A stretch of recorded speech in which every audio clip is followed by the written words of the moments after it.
اب اس کی تشریح سنیے۔ میر انیس کہتے ہیں کہ جب صبح کی روشنی ظاہر ہوئی تو آسمان سے ستارے ایک ایک کر کے رخصت ہونے لگے۔ ایسا لگ رہا تھا کہ جیسے کسی مالی نے باغ سے سارے پھول چن لیے ہوں۔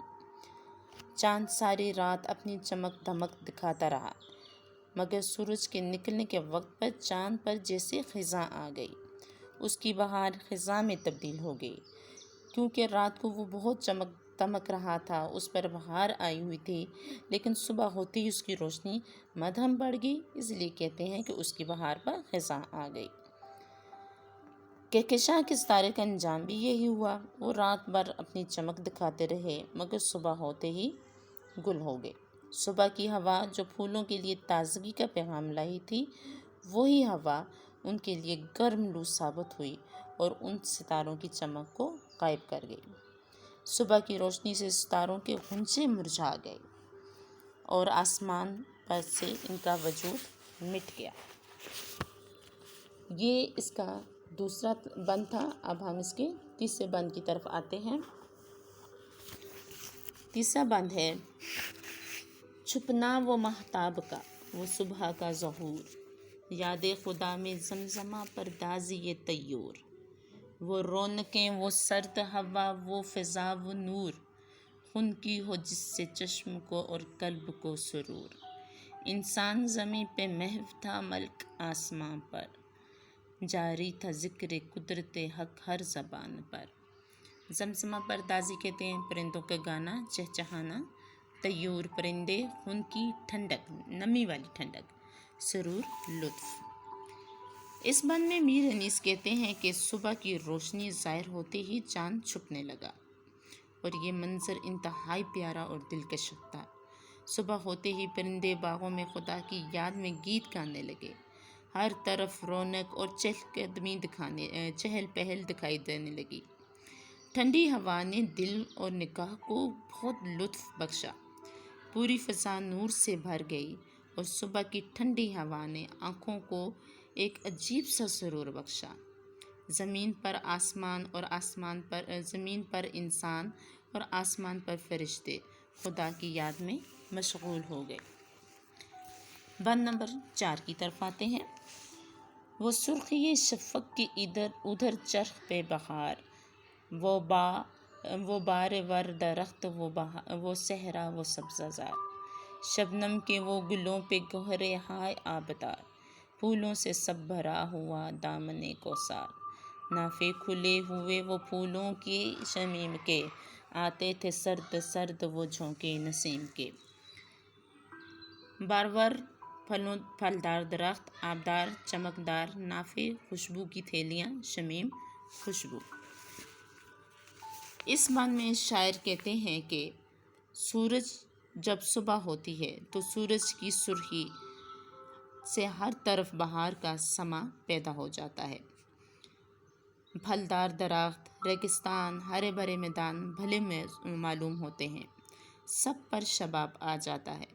پھولوں کی پتیوں پہ شبنم کے قطرے موتیوں کی طرح چمکنے لگتے ہیں اور پہاڑوں کا دامن بھی پھولوں سے بھر جاتا ہے۔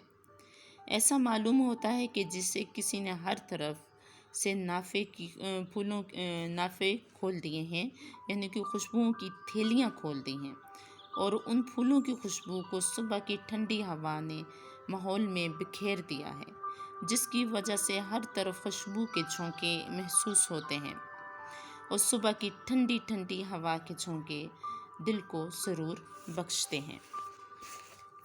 بند نمبر 5 کی طرف آتے ہیں۔ تھی دشت کربلا کی زمین دشت آسماں، تھا دور دور تک شب مہتاب کا سماں، چھٹکے ہوئے ستاروں کا ذروں پہ تھا گماں، نہر فرات بیچ میں تھی مثل کہکشاں، سرسبز جو درخت تھا وہ نخلِ طور تھا، صحرا کے ہر نہال پہ سایہ بھی نور تھا۔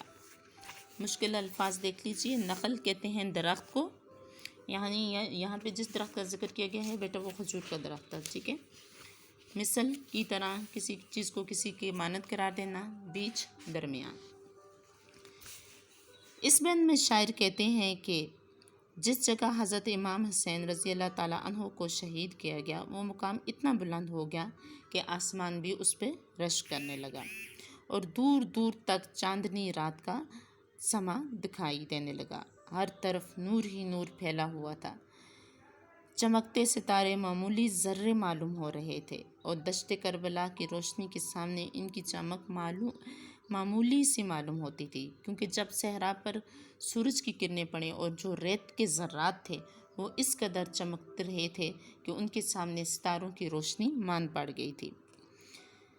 جیسے آسمان پر کہکشان چمکتی ہے، زمین پر وہ ریت کے ذرے سورج کی روشنی کی وجہ سے ایسے ہی چمک رہے تھے۔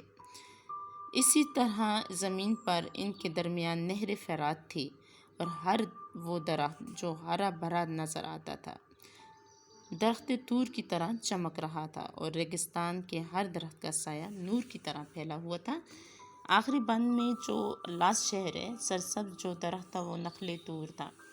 نخل طور اس درخت کو کہا جاتا ہے کہ جس پر اللہ تعالیٰ کی تجلی ظاہر ہوئی تھی۔ حضرت موسیٰ علیہ السلام نے اللہ تعالیٰ سے ضد کی کہ وہ ان کو دیکھنا چاہتے ہیں، تو اللہ تعالیٰ نے حضرت موسیٰ علیہ السلام سے فرمایا کہ آپ کوہ طور پر آ جائیں۔